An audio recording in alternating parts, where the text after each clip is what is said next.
Hello dear student, स्वागत है आपका पीसीएम स्टार क्लासेस पर। आज के वीडियो में हम आपको वैद्युत धारिता का एक बहुत ही महत्वपूर्ण प्रश्न समझा रहे हैं। ये प्रश्न कई बार बोर्ड एग्जाम में पूछा गया है। देखिए 2019, 20, 21, 22 में ये प्रश्न पूछा गया है। बहुत ही इम्पोर्टेंट प्रश्न है। इस तरह का प्रश्न प्रतिरोधों में भी पूछा जाता है। कभी प्रतिरोध में ऐसा प्रश्न पूछा जाता है, कभी संधारित्रों में पूछा जाता है। तो बहुत ही इम्पोर्टेंट प्रश्न है। तो आइए, क्या है प्रश्न? इसमें कह रहा है ए व बी के बीच तुल्य धारिता ज्ञात करो। एक परिपथ बना है, तो इसमें ए व बी के बीच में तुल्य धारिता ज्ञात करना है। और इसमें देखिए यहाँ पर 3 माइक्रोफैरड का संधारित्र लगा है, आगे 4 माइक्रोफैरड का संधारित्र है, फिर आगे 6 माइक्रोफैरड का संधारित्र लगा है।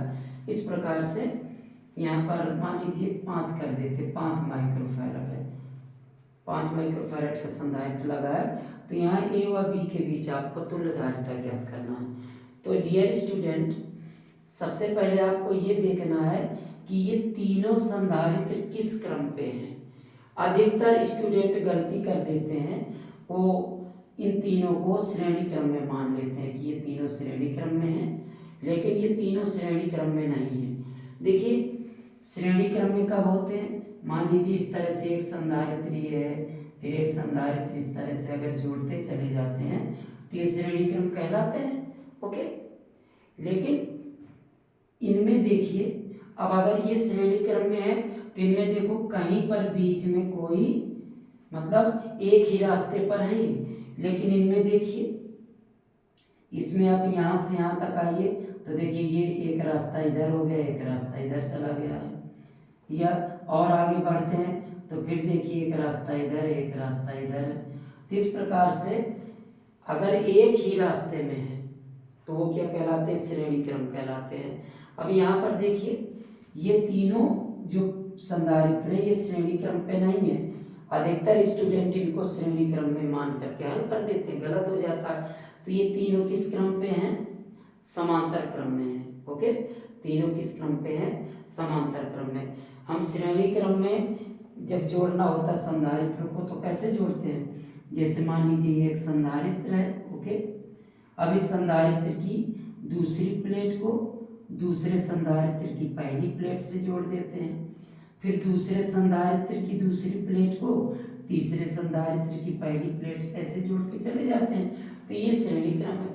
और समांतर क्रम में क्या होता है डियर स्टूडेंट? अगर मान लीजिए 3 संधारित्र हैं इस तरह से यूं, तो समांतर क्रम में जोड़ना है तो इनकी पहली पहली प्लेटों को एक साथ जोड़ दिया जाता है ऐसे, और दूसरी दूसरी प्लेटों को ऐसे जोड़ दिया जाता है। तब ये क्या कहलाते हैं? समांतर क्रम कहलाते हैं।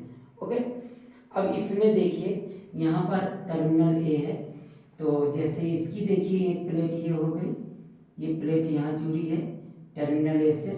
अब दूसरे की देख लीजिए, एक प्लेट इसके द्वारा इस तरह से आकर के यहाँ ए से जुड़ी है, और इसकी ये वाली प्लेट भी देखिए इसी के द्वारा आकर के यहाँ से जुड़ रही है।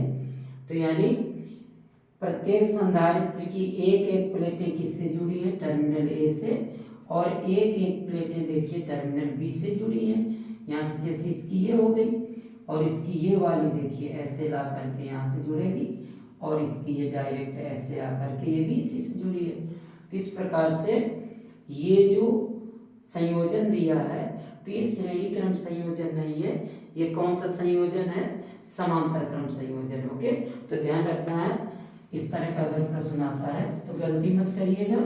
ये तीनों संधारित्र श्रेणी क्रम में नहीं है, समांतर क्रम में है। ओके, तो लिखेंगे चूंकि 3 माइक्रोफैरड, 4 माइक्रोफैरड व 5 माइक्रोफैरड के संधारित्र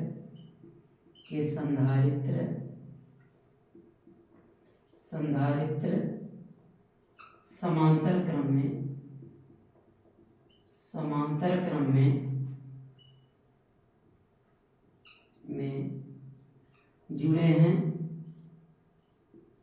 जुड़े हैं, अतः अब इनकी जो परिणामी धारिता होगी C इक्वल क्या होगी, C1 plus C2 plus C3।